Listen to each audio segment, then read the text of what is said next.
Հարգելի գործընկերներ, ես պատասխան եմ նրան, որ 2026 թվականի բյուջեն, եթե այն համեմատենք նախորդ տարիների բյուջեի ավելացման տենդենսի հետ, համապատասխան մեր ընդհանուր բյուջեի ծավալի ավելացման տենդենսին, այն որևէ խախտում չունի, բացառությամբ այն տարբերությանը, որը տեղի է ունեցել 25 թվականին, երբ միանգամից բարձրացել է մեր ծախսերի չափաքանակը, որը առաջ բերված ծախսեր են և նույն 26 թվականի ծախսերի վրա դուք տեսնում եք այդ տարբերությունը, որը իրականում, եթե 24-ի հետ համեմատենք, բնական զարգացման տեմպ է, ու այստեղ որևէ տարօրինակ ու արտասովոր բան չկա, Հայաստանը իր կարիքներին համապատասխան շարունակելու է իր բարեփոխումները, այդ թվում նաև սպառազինության և ռազմական տեխնիկայի գնումները, բայց օգոստոսի 8-ը կարևոր իրողություն է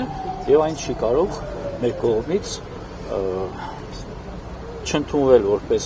կայացած փաստ և բնականաբար դա պիտի ունենա իր հետևանքները։